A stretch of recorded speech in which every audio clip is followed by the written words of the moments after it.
Isang mahinahong pagbati sa inyong lahat. Ako po si Mooney, ang inyong kasama sa mga kwentong humahaplos sa puso dito sa hinahon. Ngunit paano kung ang haplos ay biglang maging sampal? Paano kung ang pinagkakatiwalaan mong tahanan ay bigla na lang maging isang kulungang walang bintana? The board has voted at base sa rekomendasyon ko, effective immediately. You are suspended as CEO. Parang nabingi si Selena. Nag-echo ang boses ni Marco sa loob ng conference room, ngunit hindi na niya maintindihan ang mga sumunod na salita. Ang tanging naririnig niya ay ang mabilis na tibok ng kanyang puso. Ang Marco niya, ang asawa niya. Kaninang umaga lang, hinaplos niya ang pisngi nito bago ito pumasok sa banyo. Nakangiti pa siyang bumulong. Good luck sa meeting, love. Our baby is wishing you luck. Ngayon, ang lalaking iyon ay nakatayo sa dulo ng mahabang mesa. Ang mukha ay kasing tigas ng kahoy na nakapagitan sa kanila. Dahan-dahang iginala ni Selena ang kanyang paningin. Nakita niya si Tito Robert, si Ninang Helen, mga taong nakita siyang lumaki, mga kaibigan ng kanyang yumaong ina. Lahat sila ay nakayuko, iniiwasan ng kanyang mga mata na nagtatanong. Lahat maliban sa isa. Si Althea. Nakaupo ito sa tabi ni Marco. Ang mga labi ay may bahagyang ngiti. Isang nangiting puno ng tagumpay. It's for your own good, Selena, sabi ni Althea. Ang boses ay kalmado at halos mapang-asar. And for the company, of course, the stress of running this entire corporation. It's not practical for you right now. Sa delicate mong condition. Delicate condition. Ang pagbubuntis niya, ang anak nila ni Marco. Ginamit nila yon laban sa kanya.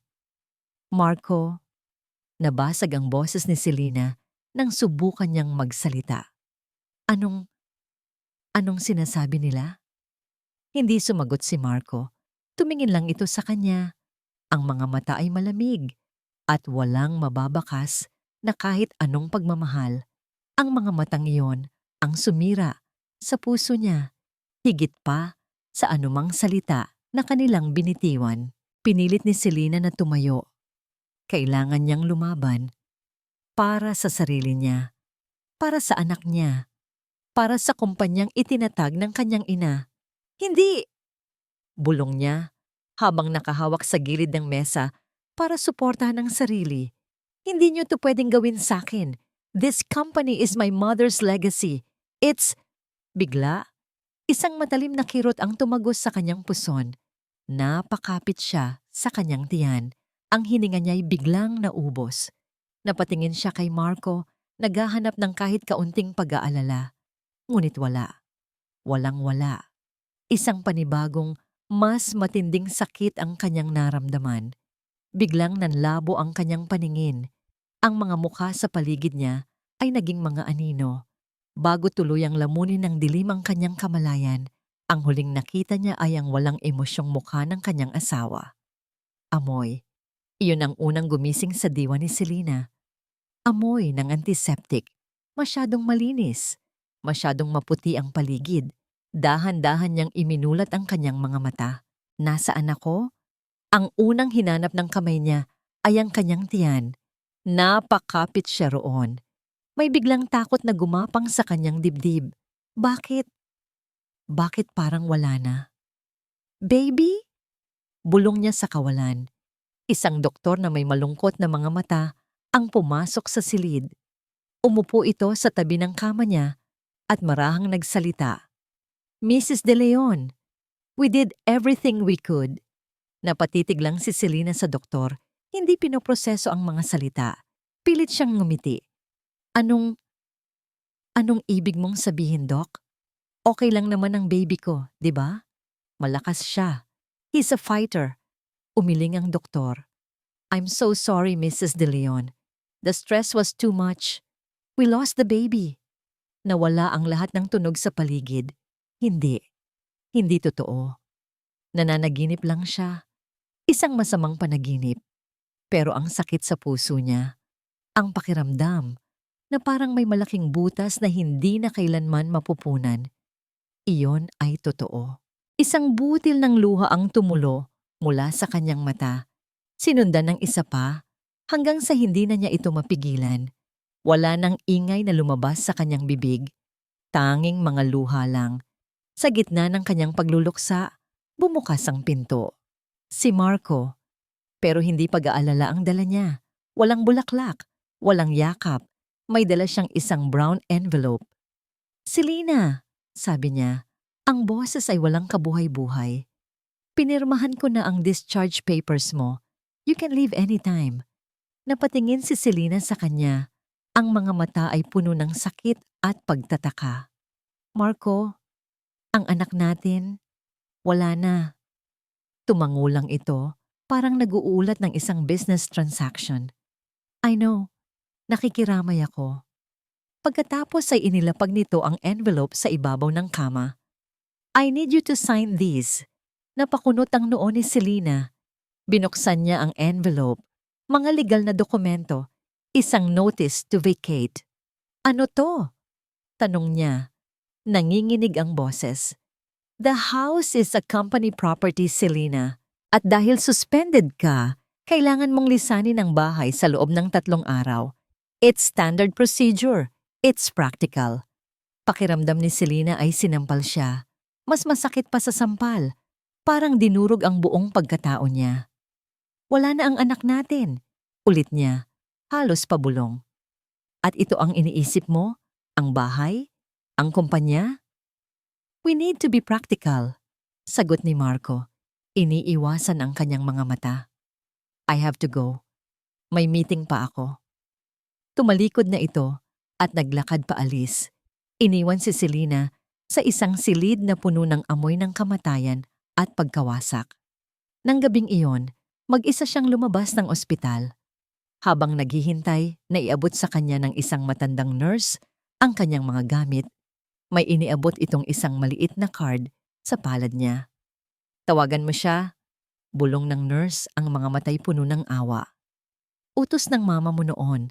Bago siya pumanaw, sabi niya, "Pag dumating ang araw na wala nang matakbuhan si Selena, ibigay mo to sa kanya." Hinawakan ni Selena ang card. Nakasulat doon, "Lorna Tita Lorna Reyes." Walang pamilya sa Maynila. Walang kaibigan na matatawagan dahil lahat sila ay konektado sa mundo ni Marco. Wala siyang pera, wala siyang bahay, at wala na ang kanyang anak. Wala nang natira.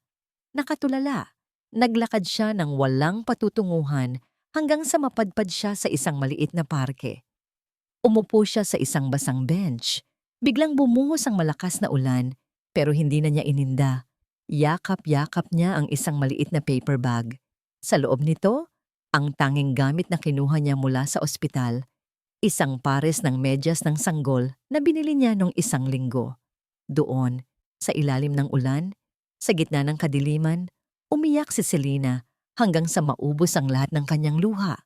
Basang-basa, nanginginig sa ginaw at sa pait. Walang direksyon ang mga paa ni Selena hanggang sa napahinto siya sa tapat ng isang payphone na kinakalawang na. Ang card na bigay ng nurse.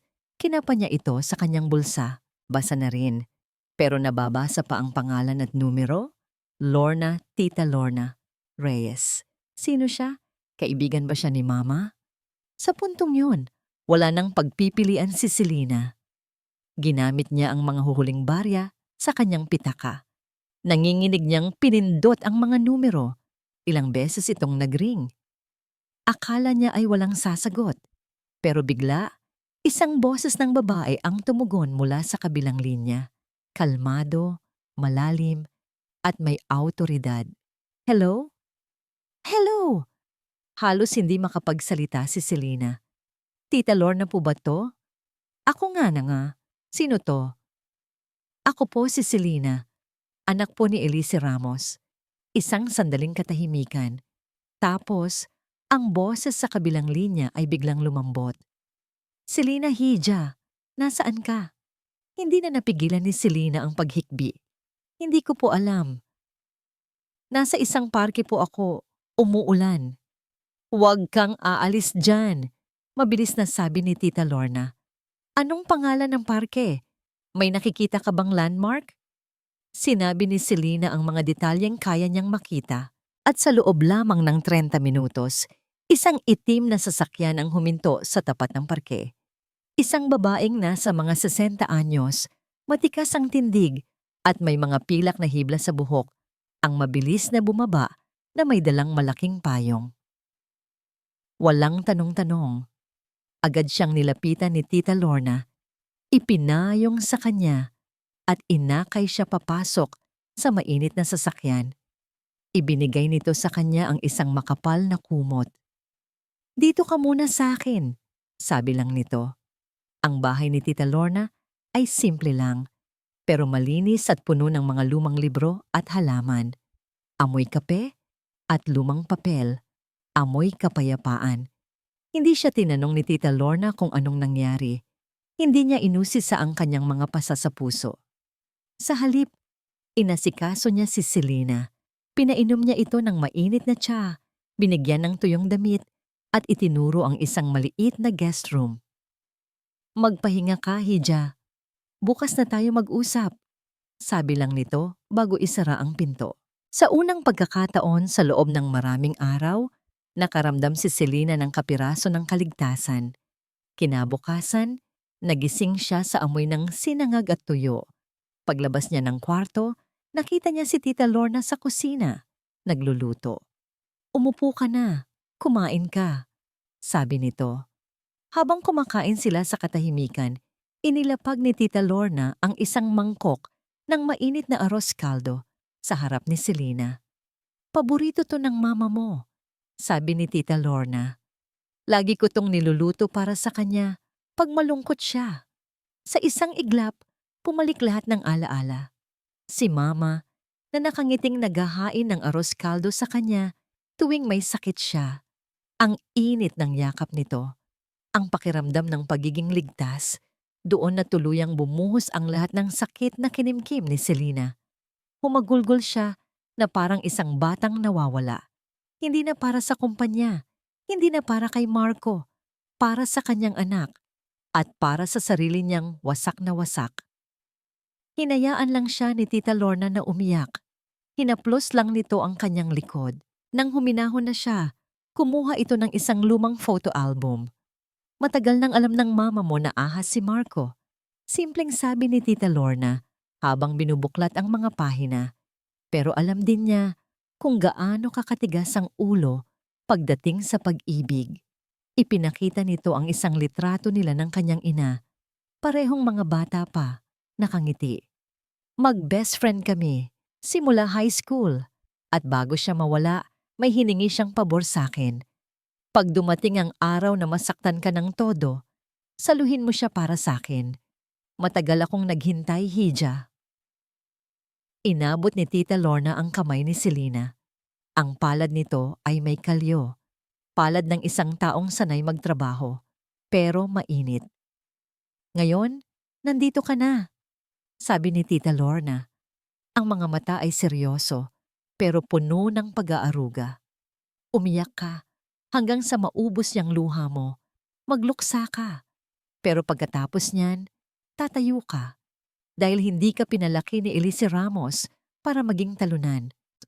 Pagkatapos ng ilang araw ng pananahimik at pag-iyak, isang umaga, lumabas si Selena ng kwarto. Naligo na siya. Nakaayos na ang buhok. May bagong apoy sa kanyang mga mata, kahit na may bakas pa rin ng kalungkutan. Umupo siya sa harap ni Tita Lorna sa may almusal. Tita, sabi niya, ang boses ay mahina, pero matatag. Tulungan niyo po akong bawiin ang Ramos Textiles. Ngumiti si Tita Lorna, isang ngangiting matagal na niyang hinihintay. Ayan, sabi niya. Ayan na ang anak ni Elise. Hindi tayo pwedeng sumugod ng walang plano, sabi ni Tita Lorna kinaumagahan habang nagkakape sila sa hardin. Ang hangin ay sariwa, kabaligtaran ng bigat sa dibdib ni Selena. Wala kang pera, wala kang posisyon. Ang tanging meron ka ngayon ay pangalan mo at ang utak mo. Tumango si Selena. Ano po ang unang hakbang, tita? Kailangan natin ng tao sa loob. Isang taong may utang na loob, hindi kay Marco, kundi sa mama mo. May isang pangalan na agad pumasok sa isip ni Selena. Si Mang Edgar po, ang head accountant. Anak po siya ng dating labandera ni Lola. Si mama po ang nagpaaral sa kanya. Good, sabi ni Tita Lorna. Pero hindi mo siya pwedeng kausapin sa opisina. O sa telepono, masyadong delikado. Alam na ni Marco na posibleng gumalaw ka. He's not stupid, just arrogant. Nag-isip si Selena. Naalala niya ang isang maliit na karinderya malapit sa lumang bahay nila sa Sampaloc, kung saan madalas kumain si Mang Edgar tuwing tanghalian. Malayo sa Makati, malayo sa mga matang mapanuri. Kinailangan ni Selena na humiram ng damit kay Tita Lorna. Ang lahat ng kanyang designer clothes at mamahaling gamit ay naiwan sa bahay na ipinagkait na sa kanya. Suot ang isang simpleng blusa at pantalon at isang pares ng lumang sapatos. Sumakay siya ng jeep. Ang bawat alog ng sasakyan ay isang paalala ng kanyang bagong katotohanan. Dati, nasa loob siya ng kotse na may driver. Ngayon, nakikipagsiksikan siya. Naamoy ang usok ng kalsada at nararamdaman ng bawat lubak. Nakaramdam siya ng hiya. Para siyang isang impostor sa sarili niyang buhay. Nang bumaba siya sa Sampaloc, kailangan niyang lakarin ang isang masikip na eskinita para marating ang karinderya. Maputik. Para hindi masira ang sapatos na hiram niya, napilitan siyang hubarin ito at maglakad nang nakayapak sa gilid ng daan. Ang bawat tapak sa maliliit na bato ay isang kurot sa kanyang ego. Nakita niya si Mang Edgar sa isang sulok ng karinderya. Mag-isang kumakain ng kanin at dinuguan. Nang una siyang makita nito, nanlaki ang mga mata ni Mang Edgar.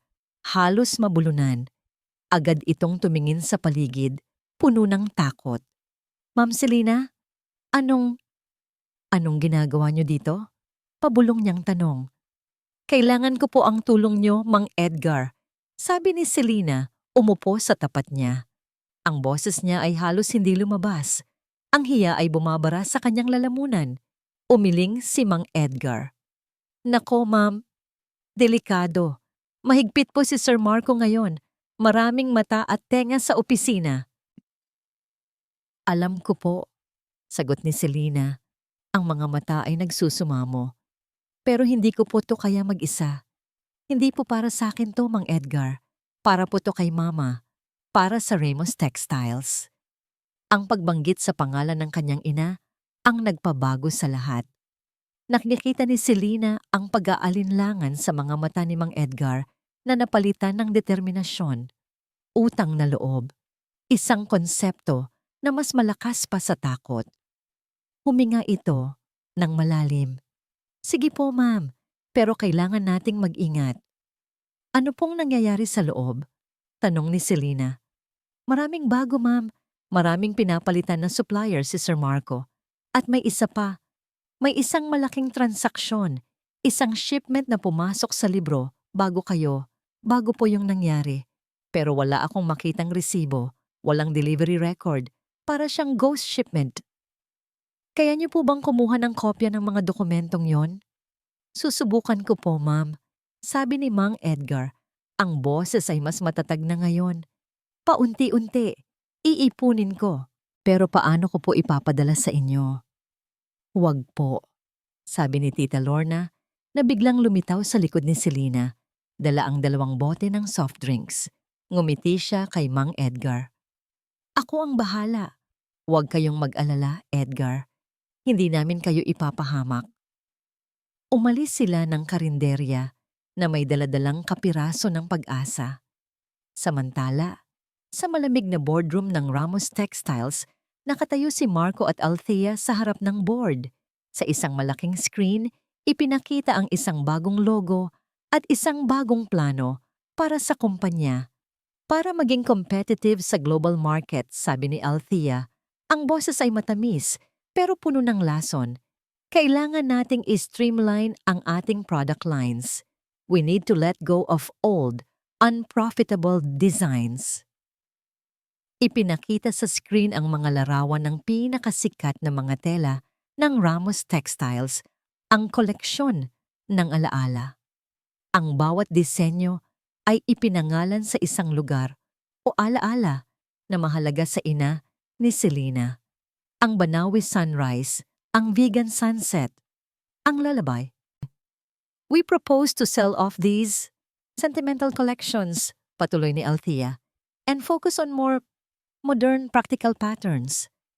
Sa mga salitang iyon, hindi lang tela ang kanilang ibinebenta. Binubura nila ang kaluluwa ng kumpanya. Binubura nila si Elise Ramos. Binubura nila si Selena. Ang opisina ay mas malamig ngayon. O baka ganoon lang sa pakiramdam ni Marco. Nakaupo siya sa dating silya ni Selena, pero pakiramdam niya ay nanghihiram lang siya. Si Althea ang kumikilos na parang siya ang may-ari ng lugar, naglalakad-lakad, nag-uutos sa mga sekretarya, nag-aaproba ng mga bagay na hindi muna ipinapaalam sa kanya. The plan for the Alaala collection is set. We'll start the phase-out next month, sabi ni Althea habang tinitingnan ang sarili sa salamin ng bintana. Inaayos ang kanyang mamahaling damit. The board loves my vision. My vision, hindi our vision. Isang pamilyar na kurot ng inis ang naramdaman ni Marco. Ang kurot na ito ang nagsimula ng lahat. Flashback! 1 taon na ang nakalipas. Nasa isang family gathering sila. Kakatanggap lang ni Selena ng parangal bilang isa sa mga top entrepreneurs under 40. Grabe talaga yung asawa mo, Marco. Bati ng isang tito niya habang tinatapik siya sa balikat. Ang galing! Ikaw na si Mr. Ramos. Nagtawanan ng lahat. Ngumiti si Marco, pero peke. Sa loob-loob niya, parang sinaksak siya. Mr. Ramos, anino na lang ba siya ng asawa niya? Nakita ni Althea ang reaksyon niya mula sa kabilang sulok ng kwarto. Nilapitan siya nito, may dalang 2 baso ng wine. Hayaan mo sila.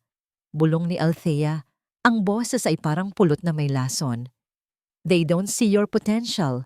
They don't see that you're the real strategist. Si Selena ang muka, pero ikaw ang utak. Hinawakan ni Althea ang braso niya. A man like you shouldn't be in the shadows, Marco. You should be the one in charge. Ang problema kay Selena, she's too emotional, masyadong sentimental. Hindi kanya binibigyan ng respeto na nararapat sa'yo. Ang mga salitang yon, iyon ang nagsilbing gasolina sa natutulog na apoy ng kanyang sama ng loob. End of flashback. Ngayon, narito na siya. Nasa pwesto na siya. Pero bakit parang si Althea pa rin ang nasusunod? May mga lumang supplier contracts dito na kailangan nang i-terminate. Sabi ni Althea, itinuturo ang isang tumpok ng folders sa mesa. Pakiasikaso mo yan, Marco. Tumangulang si Marco.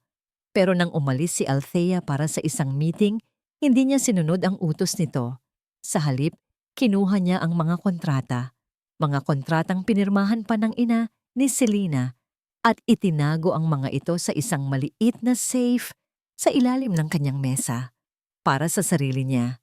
Just in case, napatingin siya sa ibabaw ng mesa. May isang silver picture frame na nakatayo doon. Ang wedding picture nila ni Selena. Nakangiti sila pareho, mukhang masaya at walang problema. Dinampot niya ito. Hinaplos ng kanyang daliri ang mukha ni Selena sa litrato. Isang iglap, isang maliit na tinig sa kanyang isip ang nagsabi. Mali to, sobrang mali na to. Pero mabilis niyang iwinaksi ang isiping iyon. Ang kahinaan, madiin niyang ibinalik ang picture frame sa mesa. Nakataob. Ayaw niyang makita ang mga matang iyon. Biglang tumunog ang kanyang telepono. Si Althea. Nasaan na yung mga files galing sa bodega? Tanong nito. Iritado. Yung mga lumang accounting records? Sabi ko, ipashred na lahat yon para makapag-umpisa na tayo with a clean slate. On the way na. Pagsisinungaling ni Marco. Medyo marami lang. Bilisan nyo. I want all traces of the old management gone. Now. Pagkababa ng telepono, tinawagan ni Marco ang head ng maintenance. Dalhin nyo na dito yung mga lumang files sa bodega. Lahat. I-shred natin. Sa kabilang dako ng lungsod, sa maliit na bahay ni Tita Lorna, nag-uusap sila ni Selena tungkol sa kanilang susunod na hakbang nang biglang mag-ring ang cellphone na bigay sa kanya ng tita niya. Isang unregistered number. Sinagot ito ni Selena. Hello? Ma'am Selena. Ang boses sa kabilang linya ay nagpapanik. Boses ni Mang Edgar. Ma'am Selena, sinisira na nila ang mga lumang files sa bodega. Ano? Sigaw ni Selena. Napatayo. Paano? Kailan? Ngayon na po mismo, ma'am. Sagot ni Mang Edgar halatang nagmamadali. Pinapakuha na ni Sir Marco lahat. Kung may ebidensya man doon tungkol sa ghost shipment, mawawala na po yun lahat. Nagkatinginan si Selena at si Tita Lorna. Walang salitang namutawi, pero pareho sila ng iniisip. We need to go, now. Sabi ni Tita Lorna habang mabilis na kinukuha ang susi ng kanyang sasakyan. Parang lumilipad ang sasakyan ni Tita Lorna sa kahabaan ng EDSA. Bawat pulang ilaw sa traffic light ay parang isang suntok sa dibdib ni Selena. Umuulan ang mga tanong sa isip niya. Aabot ba kami? Paano kami makakapasok? Ang bodega ay nasa likod ng main building, sabi ni Selena. Ang boses ay nanginginig sa kaba. May 2 guard doon palagi. Imposibleng makapasok tayo sa main gate. Hindi tayo dadaan sa main gate, sagot ni Tita Lorna. Ang mga mata ay nakapokus sa daan. Hija, isipin mong mabuti. Noong bata ka, hindi ba't madalas kang isama ng mama mo sa pabrika? May alam ka bang ibang paraan para makapasok? Napapikit si Selena. Pilit na hinuhukay ang mga alaala. Ang amoy ng tela. Ang ingay ng mga makinang pantahi. At bigla siyang napamulat. Meron po, tita. May isang lumang pinto sa likod. Malapit sa creek. Daanan yun ng mga basurang tela. Laging nakakandado. Pero sabi ni Mama, may isang susi na nakatago sa ilalim ng isang maluwag na hollow block sa pader. Good girl, sabi ni Tita Lorna. Isang bahagyang nangiti ang sumilay sa kanyang mga labi. Nang marating nila ang likod ng pabrika, ipinarada ni Tita Lorna ang sasakyan sa isang madilim na eskinita. Mabilis silang naglakad sa tabi ng mabahong creek. Tama si Selena. Naroon pa rin ang pader na gawa sa hollow blocks. Kinapa ni Selena ang ilalim ng mga block. Sa pangatlong subok, naramdaman niya ang isang maluwag. Maingat niya itong inangat. Sa ilalim, nakabalot sa isang maruming plastik, ay isang kinakalawang na susi. Nanginginig ang kamay ni Selena habang ipinapasok ang susi sa kandado ng lumang pinto. Sa kabutihang palad, bumukas ito. Pagpasok nila sa bodega, sumalubong sa kanila ang amoy ng alikabok at nabubulok na papel. Ang bodega ay malaki at madilim, puno ng mga estanteng bakal na naglalaman ng daan-daang kahon ng mga lumang dokumento. Sa di kalayuan, sa may loading bay, nakita nila ang 2 janitor na naghahakot na ng mga kahon papunta sa isang maliit na truck. Malapit sa kanila, may isang malaking drum na bakal kung saan nagsisimula na silang magsunog ng ilang mga papel. Saan natin hahanapin? Bulong ni Tita Lorna. Ang mga accounting files para sa shipments dapat nasa section C7, sagot ni Selena. Pilit inaalala ang sistema ng kanilang archive. Dahan-dahan silang gumapang sa pagitan ng mga estante. Nang marating nila ang C7, nakita nilang halos wala ng laman ng mga ito. Huli na tayo, sabi ni Selena. Ang pag-asa sa kanyang boses ay unti-unting nawawala. Pero hindi sumuko si Tita Lorna. Tiningnan niya ang mga natitirang kahon. May isang kahon na nasa pinakamataas na shelf, nakasiksik sa sulok. Ibang-iba ang itsura nito sa iba. Mas luma. Gawa sa kahoy, hindi sa karton. Akyatin mo yan, utos ni Tita Lorna. Mabilis na umakyat si Selena sa bakal na estante. Maalikabok at madulas. Inabot niya ang kahon. Mabigat. Maingat niya itong ibinaba. Pagbukas nila, hindi accounting ledgers ang laman. Mga lumang folder. mga purchase order, at sa ilalim ng lahat, isang manipis na blue folder na may markang Special Project Confidential. Binuksan ito ni Selena. Sa loob, nakita niya ang mga dokumento para sa isang malaking pagbili ng high-grade organic dyes mula sa isang supplier na hindi niya kilala. Ang petsa, 1 linggo bago siya masuspinde, ang halaga 50 milyong piso. Ito na, bulong ni Selena. Ang ghost shipment, walang delivery, purong bayad lang. Ngunit sa ilalim ng mga papeles na yon, may isang bagay pa. Isang sketch, isang disenyo ng tela na hindi pamilyar sa kanya. At sa sulok nito, may isang salitang nakasulat sa eleganteng sulat kamay ng kanyang ina. Mariposa. Bago pa man niya matanong kung ano yon, isang malakas na tunog ng yapak ang kanilang narinig. Papalapit. May tao pa ba dyan? Sigaw ng isang boses. Ang boses ng isang security guard. Nataranta sila. Mabilis na isinara ni Selena ang kahon. Dito, hila sa kanya ni Tita Lorna, papunta sa likod ng isang mataas na tumpok ng mga rolyo ng tela. Nakita nila ang anino ng guard na may dalang flashlight. Palapit ng palapit. Pinigil ni Selena ang kanyang paghinga. Ang tibok ng puso niya ay napakalakas, parang maririnig sa buong bodega. Nahinto ang guard ilang metro lang mula sa kanilang pinagtataguan. Itinutok ng security guard ang kanyang flashlight sa direksyon nila. Napapikit si Selena, hinihintay ang sigaw ng pagkadiskubre. Ang puso niya ay gustong kumawala sa kanyang dibdib. Pero sa halip na sumigaw, ibinaba ng guard ang flashlight. Mang Berto, kayo po ba yan? Tanong ng guard sa ere. Tapos na po ba kayo maghakot? Ilang sandali ng katahimikan. Sige po, babalik na lang ako sa pwesto ko. Sabi ulit ng guard at dahan-dahan, narinig nila ang papalayo nitong mga yapak.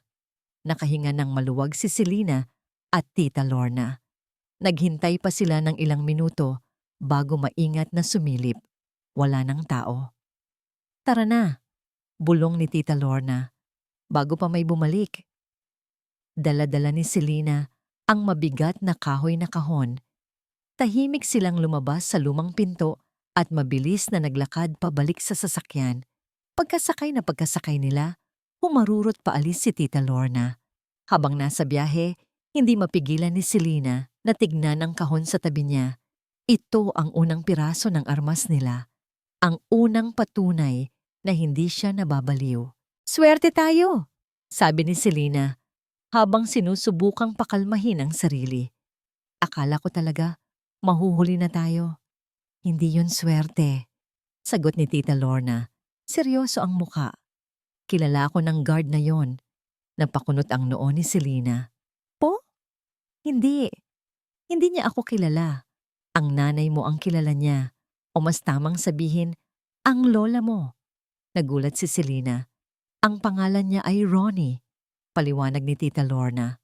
Ang lola niya, si Aling Nena, ang pinakamatagal na mananahi ng nanay mo. 30 years siyang nagsilbi sa Ramos Textiles. Nang magkasakit si Aling Nena, ang nanay mo ang sumagot sa lahat ng gastusin sa ospital. At nang pumanaw ito, tinulungan ng nanay mo ang pamilya nila. Ipinasok niya sa trabaho si Ronnie bilang guard. Utang na loob. Isang tanikala na mas matibay pa sa anumang posas. Nakita niya tayo, Hija. Patuloy ni Tita Lorna. Sinadya niyang hindi tayo hulihin. Natahimik si Selena na puno ng pasasalamat at paghanga para sa kanyang ina. Kahit wala na ito, ang kabutihan nito ay patuloy pa ring nagbibigay proteksyon sa kanya. Pagdating nila sa bahay, pagod na pagod sila pero puno ng adrenaline. Inilapag nila ang kahon sa gitna ng sala na parang isang tropeyo. Hindi muna nila ito binuksan. Sa halip, nagpunta si Tita Lorna sa kusina at naghanda ng mainit na kape at pandesal. Umupo sila sa maliit na hapagkainan, tahimik na kumakain. Isang simpleng selebrasyon, isang sandali para huminga. Alam mo, basag ni Tita Lorna sa katahimikan, ang mama mo, hindi siya perpekto, matigas ang ulo, minsan mayabang. Pero pagdating sa mga tao niya, sa mga empleyado niya, hindi mo matatawaran ang puso niya. Tinuring niya silang pamilya. Iyon po ang gusto kong ibalik, tita. Hindi lang ang kumpanya. Sabi ni Selena, may bagong determinasyon. Habang nag-aayos ng pinagkainan si Selena, kinuha ni Tita Lorna ang isang pamilyar na notebook, ang lumang journal ng nanay niya. Binuklat niya ito, hinahanap ang isang bagay. At doon, sa isang pahina na may petsang halos 20 taon na ang nakalipas, nakita niya ito, isang sketch. Katulad ng sketch na nakita nila sa kahon. Isang disenyo ng bulaklak at paru-paro. At sa tabi nito, nakasulat, Mariposa, ang pangarap ko, para sa kinabukasan mo, aking Selena. Samantala, sa opisina ni Marco, tinawagan niya si Althea. Okay na. Nasunog na lahat ng lumang files, sabi niya. Good, sagot ni Althea. Pero sigurado ka bang lahat? May narinig ang guard ko na may ingay daw sa bodega kanina. Kinabahan si Marco. Wala. Baka daga lang yon. Nalinis na lahat. Siguraduhin mo lang, Marco, sabi ni Althea. Walang pwedeng maging sabit. I-check mo ang mga CCTV. Pagkababa ng tawag, agad na tinawagan ni Marco ang security office. I-review niyo ang lahat ng CCTV footage sa bodega area para sa nakalipas na 2 oras. Ipadala niyo sa akin ngayon din. Kinabukasan, habang masinsinang pinag-aaralan ni Selena at Tita Lorna ang mga dokumento mula sa kahon, isang tawag ang natanggap ni Tita Lorna, isang kaibigan niya na nagtatrabaho sa isang security agency. Lorna, may nagtatanong tungkol sa'yo, sabi ng kaibigan niya sa kabilang linya. Isang Althea Jimenez mula sa Ramos Textiles. Nag-i-inquire kung saan ka raw nakatira. Sabi ko, confidential, syempre. Pero mukhang desidido. Mag-ingat ka. Pagkababa ng telepono, agad na tumingin si Tita Lorna kay Selena. Alam na nilang may gumalaw sa bodega at hinahanap na nila tayo. Isang bagong uri ng takot ang gumapang sa dibdib ni Selena. Hindi na ito takot ng isang biktima. Ito ay takot ng isang manlalaro na alam na anumang oras ay maaari siyang ma-checkmate. Anong gagawin natin, tita? Doblehin natin ang pag-iingat, sabi ni Tita Lorna. Kalmado pa rin. Huwag kang lalabas ng bahay kung hindi kailangan. At kailangan nating baguhin ang paraan ng pakikipag-usap kay Edgar. Sa kabilang banda, si Marco ay nakatitig sa monitor ng kanyang computer. Pinapanood ang CCTV footage. Gaya ng inaasahan, may 1 oras na blanko ang recording mula sa kamera na nakatutok sa lumang pinto ng bodega. System glitch daw, sir, sabi ng head ng IT. Glitch? Sarkastikong sabi ni Marco. O sinadya. Alam niyang sinadya ito. May tumulong sa kanila mula sa loob. At alam niyang si Selena ang nasa likod nito. Ang dating asawa niya ay hindi basta-basta susuko. Dumating si Althea sa opisina niya. Hindi na kumatok. Anong balita sa CCTV? Tanong nito. Corrupted ang file. Pagsisinungaling ulit ni Marco. Mas nagiging madali na ito sa bawat pagkakataon. May parte sa kanya na ayaw ibigay kay Althea ang lahat ng alas. Sumimangot si Althea, halatang hindi naniniwala. Kung ganoon, kailangan natin ng ibang paraan. I want eyes on Selena. Ngayon din. Kumuha siya ng telepono at may tinawagan. I have a job for you. Yes, the usual rate. I'll send you the details. Pagkababa niya, tumingin siya kay Marco. Huwag kang mag-alala, ako ang bahala. Just focus on the business. Siguraduhin mong matutuloy ang pagbebenta ng ala-ala collection. Naiwan si Marco na may halong inis at kaba. Pakiramdam niya ay isa na lang siyang tau-tauhan sa sarili niyang plano. Dahan-dahan siyang kinakain ng halimaw na siya mismo ang lumikha. Sa sobrang pag-iisip, hindi na niya napansin ang pag-vibrate ng kanyang personal na telepono. Sa bahay ni Tita Lorna, napansin ni Selena ang isang itim na kotse na walang plaka na nakaparada Sa kanto ng kanilang kalye, nandoon ito kaninang umaga. Nandoon pa rin ito ngayong hapon. May nagmamanman sa atin, tita, sabi niya habang sumisilip sa siwang ng bintana. Alam na nila, ang bawat galaw nila ay binabantayan para silang mga daga na nakulong sa isang hawla habang ang pusa ay naghihintay sa labas. Biglang tumunog ang burner phone na ginagamit nila para sa komunikasyon. Isang text message mula kay Mang Edgar. Meeting, bukas, 10:00 ng umaga. Boardroom, pinapatawag ni Sir Marco lahat ng department heads. Urgent. Anong meron? Tanong ni Selena. Marco is getting desperate. Sabi ni Tita Lorna. He's making a move, pero masyado siyang nagmamadali. At kapag nagmamadali ang isang tao, marami siyang nagagawang pagkakamali. Habang nag-iisip sila ng susunod na hakbang, isang delivery man ang kumatok sa kanilang pinto. Package po para kay Miss Lorna Reyes. Nagkatinginan sila. Wala silang inaasahang delivery. Maingat na kinuha ni Tita Lorna ang isang maliit na brown envelope. Walang pangalan ang nagpadala. Nanginginig ang kamay ni Selena habang binubuksan ito ni Tita Lorna. Sa loob, isang litrato lang ang laman. Ang litrato nila ni Tita Lorna at Mang Edgar nakuha mula sa malayo habang nag-uusap sila sa loob ng karinderya sa Sampaloc. Walang sulat, walang salita. Pero ang mensahe ay malinaw na malinaw. Alam namin. Hawak namin kayo sa leeg. Nabitawan ni Selena ang litrato na para siyang napaso. Bumagsak ito sa sahig na kaharap.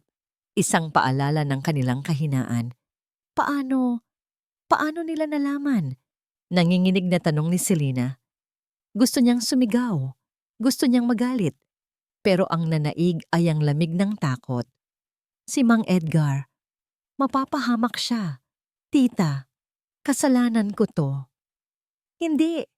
Mabilis na sabi ni Tita Lorna.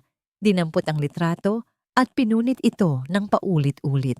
Ang kalmadong ekspresyon sa mukha niya ay napalitan ng tigas ng bakal. This is not your fault. This is a desperate move from a desperate woman. Althea's move, not Marcos. Masyadong personal. Pero anong gagawin natin? Paano natin siya babalano? Hindi natin siya babalaan, sagot ni Tita Lorna na ikinagulat ni Selena. Dahil kapag ginawa natin yan, lalo lang nilang pag-iinitan si Edgar. We need to act as if we received nothing. We continue the plan, but we need to find our trump card. Now. Bumalik ang tingin nila sa kahoy na kahon, sa mga dokumento ng ghost shipment, at sa misteryosong sketch na may pangalang Mariposa. Kailangan nating malaman kung ano to, sabi ni Tita Lorna, itinuturo ang sketch. Bakit ito kasama sa mga papeles ng transaksyon? 50 milyon para sa organic dyes. Para saan ang mga yon kung hindi naman gumagawa ang Ramos Textiles ng organic line? Umupo sila, magkatabi. Kinuha ni Tita Lorna ang journal ng ina ni Selena. Binuklat niya ito sa pahina kung saan niya nakita ang kaparehong sketch. Basahin mo, sabi ni Tita Lorna. Kinuha ni Selena ang journal. Ang sulat kamay ng kanyang ina ay pamilyar at nakakapagpakalma. October 12. Finally, a breakthrough. After years of research, I've perfected the formula. Isang proseso na gumagamit ng katas mula sa mga bulaklak ng hoya at talulot ng sampagita para makagawa ng kulay na hindi kumukupas. 100% organic, walang kemikal. Ito ang magiging kinabukasan ng Ramos Textiles. Ito ang aking proyekto Mariposa. This is for you, my little butterfly. My Selena. Napatakip si Selena sa kanyang bibig. Ang mga luha ay muling namuo sa kanyang mga mata. Pero ngayon, hindi ito luha ng kalungkutan. Ito ay luha ng pagkamangha. Ang proyekto Mariposa ay hindi lang isang disenyo. Ito ay isang revolusyonaryong teknolohiya. Isang imbensyon na nagkakahalaga marahil ng bilyon-bilyon. Isang bagay na nauna sa panahon nito. Kaya pala, bulong ni Selena, hindi lang ang kumpanya ang habol nila. Hindi lang ang alaala collection. Ang tunay nilang target ay ang mariposa. Binili nila ang mga materyales gamit ang pera ng kumpanya para ma-perfect ang formula na ninakaw nila. At kapag nakuha na nila, ibebenta nila ang teknolohiya sa isang international competitor. Dugtong ni Tita Lorna. Sisirain nila ang Ramos Textiles from the inside out. Hindi na ito simpleng corporate takeover, Selena. This is theft of the highest order. Ang lahat ng piraso ay biglang nagkabit-kabit. Ang galit ni Selena ay nag-apoy. Mas mainit kaysa dati. Hindi na ito tungkol sa pagiging CEO. Hindi na ito tungkol sa panloloko ni Marco. Ito ay tungkol sa pagtatanggol sa pinakamahalagang pangarap ng kanyang ina. Pero tita, nasaan ang formula? Ang patent? Ang research data? Tanong ni Selena. Wala dito sa kahon. Nag-isip si Tita Lorna. Ipinikit niya ang kanyang mga mata. Ang nanay mo, masalimuot siyang mag-isip. Hindi niya ilalagay ang lahat ng itlog sa iisang basket. Kung ang research ay nasa bodega, bigla siyang napamulat. Ang bangko. May sinabi siya sa akin noon bago siya magkasakit. Lorna, lahat ng pinakamahalaga sa akin, lahat ng hindi kayang bilhin ng pera, nasa isang lugar lang. Isang lugar na tanging ang dugot laman ko lang ang makakapagbukas. Biglang tumunog ang burner phone. Isang tawag, hindi text. Si Mang Edgar. Nanginginig ang boses nito. Ma'am Selena, paumanhin po, hindi ko na po yata kaya. Mang Edgar, anong nangyari? Pinatawag po ako ni Sir Marco. Ako lang. Pinakita niya sa akin ang isang litrato. Litrato nating tatlo sa karinderya. Sabi niya, isa pang pagkakamali. Hindi lang ako ang mawawalan ng trabaho, pati na rin ang anak kong nag-aaral sa kolehiyo. Bumagsak ang puso ni Selena. Pero bago po yon, humihikbing sabi ni Mang Edgar, may narinig po ako. Magpapatawag si Sir Marco ng special stockholders meeting sa loob ng 2 araw para aprubahan ang pagbenta ng unprofitable intellectual properties ng kumpanya. Ma'am, ibebenta na po nila ang proyekto Mariposa. 48 oras. Iyon na lang ang natitirang oras nila para iligtas ang pangarap ng kanyang ina. 48 oras. Ang mga numerong yon ay umalingaw-ngaw sa isip ni Selena na parang isang death sentence. 2 araw para baliktarin ang isang bagay na inabot ng ilang buwan para planuhin ng kanyang mga kaaway. Kailangan nating kumilos ng mabilis, sabi ni Selena. Ang boses ay naging matalas, puno ng bigla ang awtoridad na matagal nang nawala. Tita, anong bangko? Saan? Hindi ko alam ang eksaktong bangko. Pag-amin ni Tita Lorna habang naghahalongkat sa isang baul ng mga lumang papeles ng ina ni Selena. Pero dapat may record dito. Ang nanay mo, metikuloso yan. Magkasama nilang hinalughog ang lahat. Mga lumang bank statement, tax records, mga liham. Bawat minuto na lumilipas ay parang isang butil ng buhangin na nahuhulog sa isang hourglass. Sa wakas, sa ilalim ng isang tumpok ng mga resibo, nakita ni Selena ang isang maliit na susi. Isang susi para sa isang safe deposit box at kasama nito, isang maliit na papel na may pangalan ng isang luma at hindi gaanong kilalang bangko sa Binondo. Banco de Oro Filipino. Ito na, sabi ni Selena. Hindi na sila nagsayang ng oras. Nagbihis sila ng simple para hindi makatawag ng pansin at sumakay sa sasakyan ni Tita Lorna. Habang nasa biyahe, ang katahimikan sa loob ng kotse ay nababalot ng matinding tensyon. Paano kung wala doon? Biglang tanong ni Selena. Nandoon, sagot ni Tita Lorna, puno ng pananampalataya. Kilala ko ang nanay mo. Ito na ang kanyang huling baraha. Ang Banco de Oro Filipino ay isang gusaling luma na, gawa sa marmol at madilim na kahoy. Amoy pera at kasaysayan.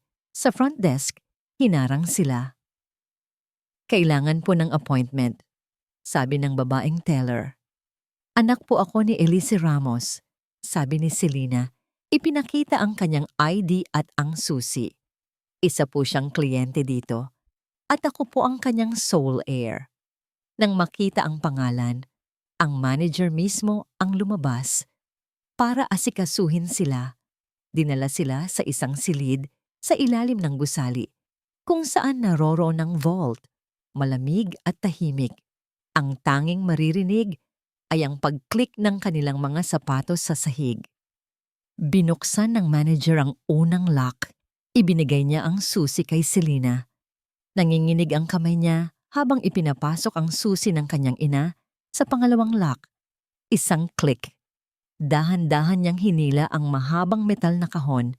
Mabigat ito. Inilapag nila ito sa isang private viewing room.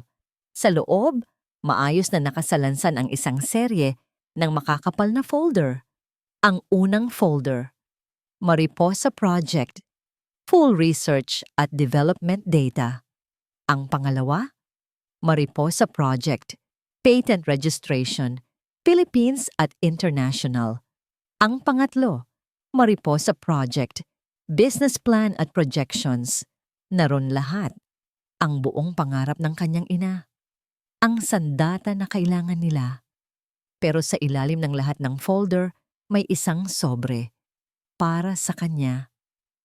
Para sa aking Selena, nakasulat sa labas. Binuksan niya ito. Sa loob, isang sulat. Anak kong mahal, panimula nito. Kung nababasa mo man ito, ibig sabihin ay nasa isang sitwasyon ka kung saan kailangan mong lumaban. Patawad, anak, kung hindi kita naturuan kung paano maging mahina. Dahil ang mundo ay hindi para sa mga mahihina. Ang mariposa ay ang aking pangarap, pero hindi ito kasing halaga ng kaligayahan mo. Ginamit ko ang pangalan na, yan dahil para sa akin, isa kang paru-paro. Nagsimula kang maliit, pero alam kong darating ang araw na ang conference room ay puno ng tensyon. Ang hangin ay mabigat, halos mahirap hingahan. Nakaupo sa paligid ng mahabang mesa, ang mga miyembro ng board. Ang kanilang mga mukha ay maskara ng pagkukunwari at kasakiman. Sa dulo ng mesa, si Marco nakaupo sa silya na dati ay kay Selena. Sa tabi niya, si Althea. Ang mga mata ay nagniningning sa tagumpay. As you can see from the presentation, sabi ni Althea, ang boses ay matamis ngunit may talim. The sale of these dormant intellectual properties will provide the company with a much-needed cash infusion. It is a practical and profitable move. Itinaas ni Tito Robert ang kamay. Pero Althea, ang proyektong ito? Ito ang pangarap ni Elise. Sigurado ba tayong ang sentimiento ay hindi nagbabayad ng mga bayarin, Tito Robert? Putol ni Marco. Ang boses ay malamig. We are running a business, not a museum. All in favor of the sale. Please raise your hands.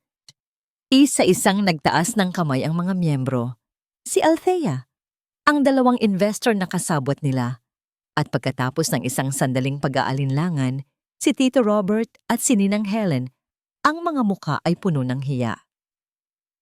The motion is carried, deklara ni Marco. May pagmamalaki sa kanyang boses. The sale is approved. Hindi pa tapos ang botohan. Isang boses ang pumuno sa silid.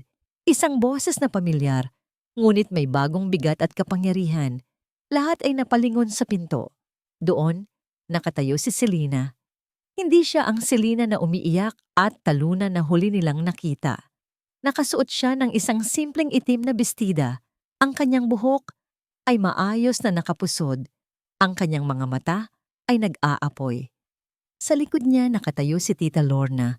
Ang presensya ay parang isang matibay na pader. Gulat. Iyon ang unang reaksyon sa mga mukha nila. Anong ginagawa mo dito, Selena? Tanong ni Marco, napatayo. Wala kang karapatang... May karapatan ako, putol ni Selena. Habang naglalakad papasok, ang bawat hakbang ay may bigat. Bilang nag-iisang tagapagmana ni Elise Ramos, ang nagtatag ng kumpanyang ito, ako ang may-ari ng pinakamalaking individual share sa kwartong ito. At may karapatan akong magsalita. Natahimik ang lahat. Ibebenta ninyo ang unprofitable intellectual properties? Tanong ni Selena. Isang sarkastikong nangiti ang gumuhit nila sa kanyang mga labi. Lumakad siya papunta sa harap, sa tabi ng screen. Pag-usapan natin ang proyektong yan. Isinaksak ni Tita Lorna ang isang USB sa laptop. Biglang nagbago ang presentasyon ni Althea. Ang lumabas sa screen ay ang mga dokumento ng ghost shipment, ang mga purchase order para sa organic dyes, ang peking supplier, ang 50 milyong pisong nawawala. Namilog ang mga mata ng mga board members. Si Marco at Althea ay namutla. Ito, sabi ni Selena, itinuturo ang screen. Ang perang ginamit ninyo para pondohan ang pagnanakaw ninyo. Pera ng kumpanya na ipinambili ninyo ng mga materyales para gayahin ang isang teknolohiyang hindi sa inyo. That's absurd! Mga peking dokumento yan, sigaw ni Althea. Peke ba? Tanong ni Selena. Kalmado. Kung gayon, ipaliwanag ninyo kung ano ang proyekto Mariposa. Sa screen, ipinalabas ni Tita Lorna ang mga patent registration, ang masusing research data, at sa huli, isang lumang video. Ang mukha ni Elise Ramos, mas bata at puno ng sigla, ang lumitaw sa screen. Ang Mariposa, sabi ng ina ni Selena sa video. Ang boses ay puno ng pangarap, ay higit pa sa tela. Ito ay ang ating pamana, isang paraan para ipakita sa mundo na ang Pilipino ay kayang gumawa ng isang bagay na maganda, makabago at mabuti para sa kalikasan. Ito ang regalo ko sa susunod na henerasyon. Nang matapos ang video, maririnig mo ang pagbagsak ng karayom sa sobrang tahimik. Maraming board members ang napayuko, hindi makatingin kay Selena, na ngayon ay anino ng kanyang ina. Ibinenta ninyo ang kaluluwa ng kumpanyang ito para sa 30 pirasong pilak, sabi ni Selena. Ang boses ay nanginginig sa pigil na galit. Tumingin siya sa bawat isa sa kanila. At kayong lahat, hinayaan ninyo. Humarap siya kay Marco. At ikaw, sinira mo ang lahat. Ang pamilya natin, ang anak natin. Para saan? Para sa silyang yan. Para mapatunayan mong mas magaling ka sa akin? Tignan mo ang sarili mo, Marco. Tignan mo kung ano ang ipinagpalit mo. Hindi makapagsalita si Marco. Nakatitig lang siya. Ang muka ay puno ng pagkagapi. Sa puntong yun, alam ni Althea na tapos na ang laro. Sa huling desperadong pagtatangka na iligtas ang sarili, tumayo siya at itinuro si Marco. Siya ang utak ng lahat. Sigaw niya. Pinilit niya lang ako. Ginamit niya ako. Isang mapait na tawa ang kumawala sa bibig ni Selena. Ang pagtataksil ay kumakain sa sarili nitong mga anak. Tumingin siya sa board.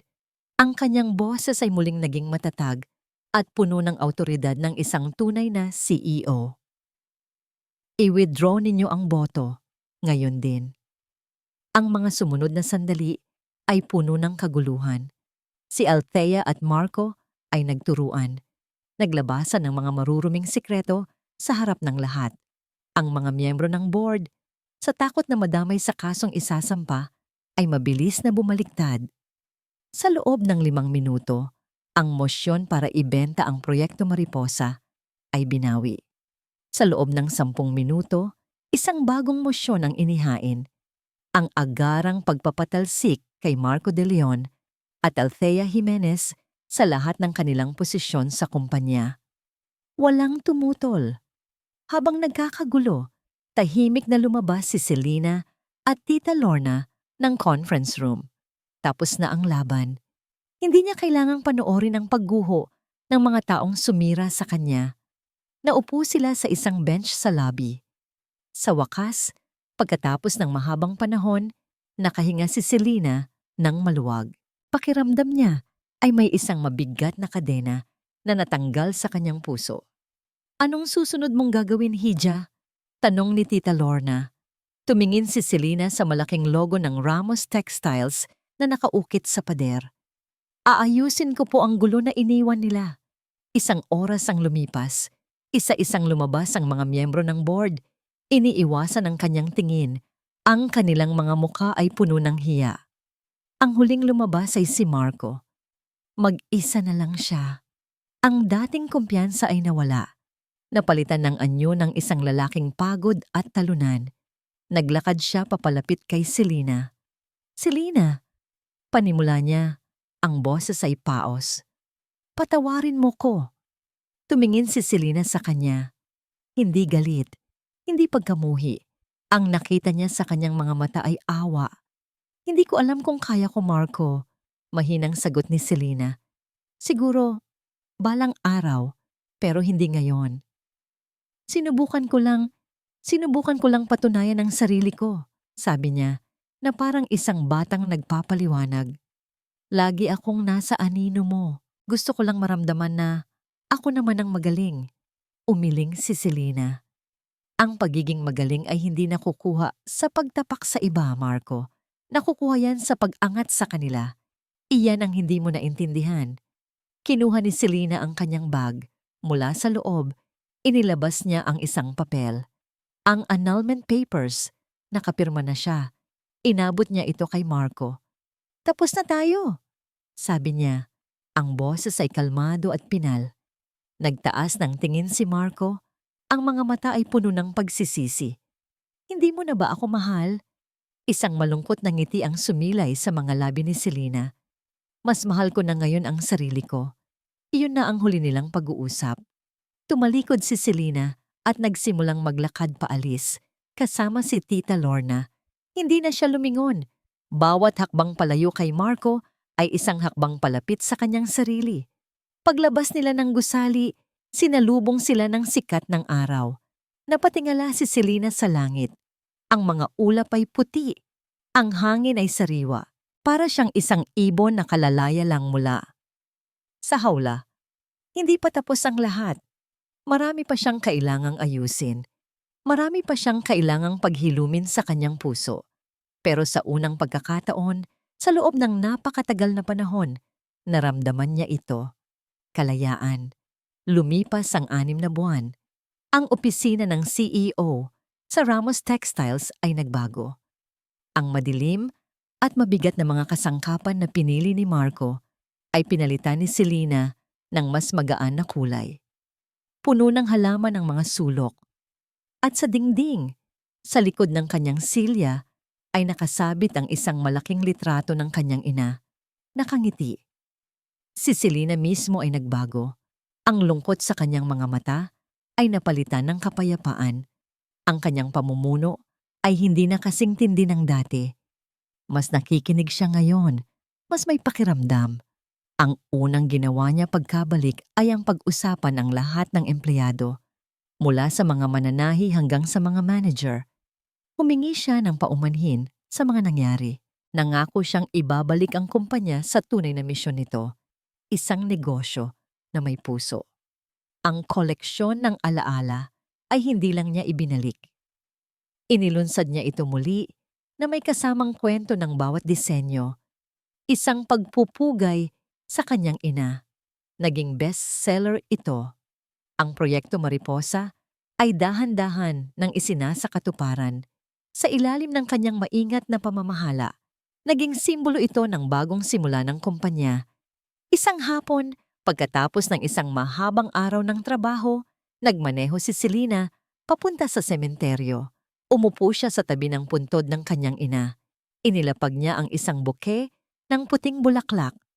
"Hi ma," bulong niya. "Kamusta ka na dyan?" "Ako heto, okay lang. Okay na."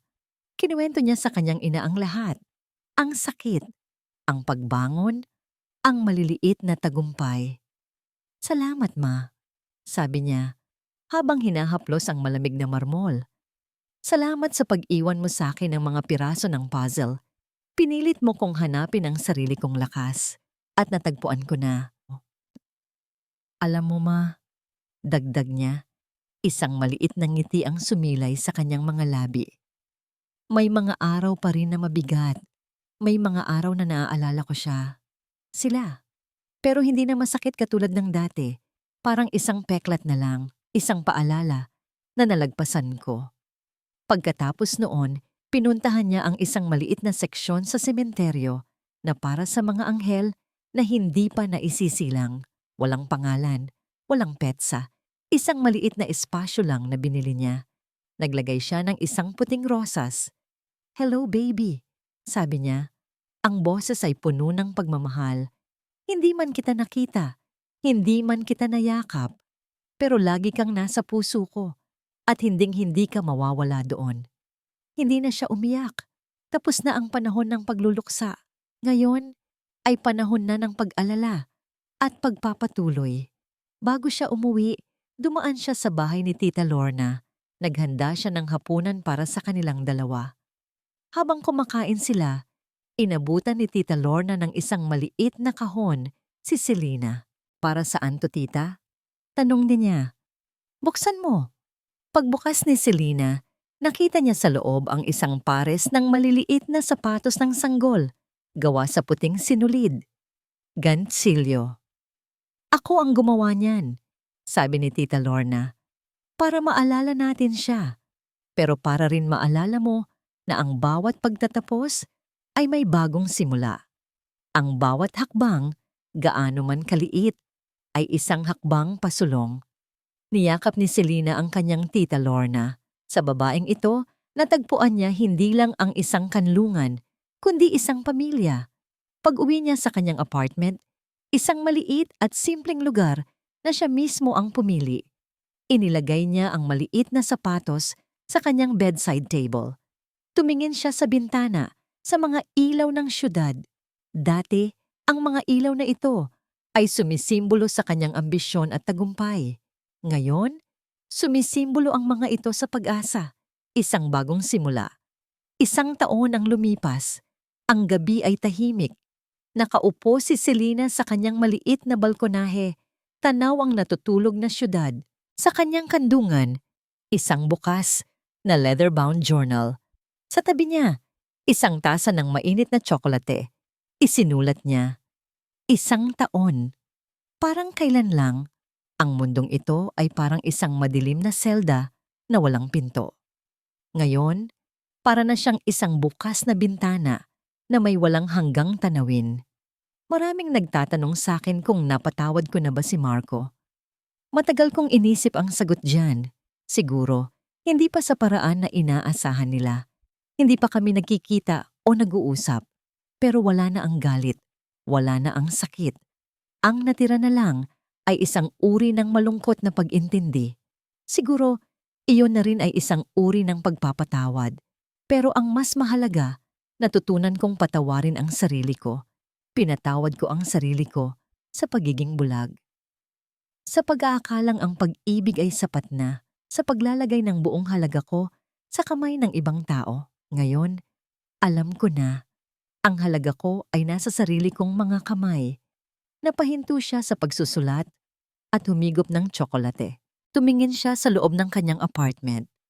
Sa ibabaw ng isang maliit na mesa, nakadisplay ang isang pares ng sapatos ng sanggol na gawa sa sinulid. Sa tabi ng isang litrato ng kanyang ina na nakangiti. Hindi na ito mga simbolo ng kawalan, kundi mga simbolo ng lakas. Muli siyang nagsulat, "Bukas, ilulunsad na namin ang unang linya ng Ramos Textiles gamit ang teknolohiya ng Proyekto Mariposa." Simple lang ang pangalan ng koleksyon, Pag-asa. Dahil sa huli, iyon naman talaga ang kwento ng bawat hibla ng tela at ng bawat hibla ng pagkatao natin. Ang kakayahang masira, magusot, at mabasa. Pero sa tamang pangangalaga, maaari pa ring maituwid, mapatuyo, at maging buo muli. Para ito sa lahat ng babaeng minsan nang nadapa, umiyak, at inakalang katapusan na ng lahat. Para sa lahat ng nakahanap ng lakas sa sarili nilang mga abo. Para kay Mama, para sa aking munting anghel, at para sa akin. Isinara ni Selena ang journal. Inilapag niya ito sa mesa. Tumayo siya at sumandal sa rehas ng balkonahe. Hinahayaang haplusin ng malamig na hangin ang kanyang mukha. Sa kauna-unahang pagkakataon, sa mahabang panahon, hindi niya iniisip ang nakaraan. Hindi rin siya nag-aalala para sa hinaharap. Nandoon lang siya. Sa sandaling iyon, buo, payapa, malaya. At sa kanyang mukha, isang ngiti ang dahan-dahang sumilay, isang tunay na ngiti mula sa puso.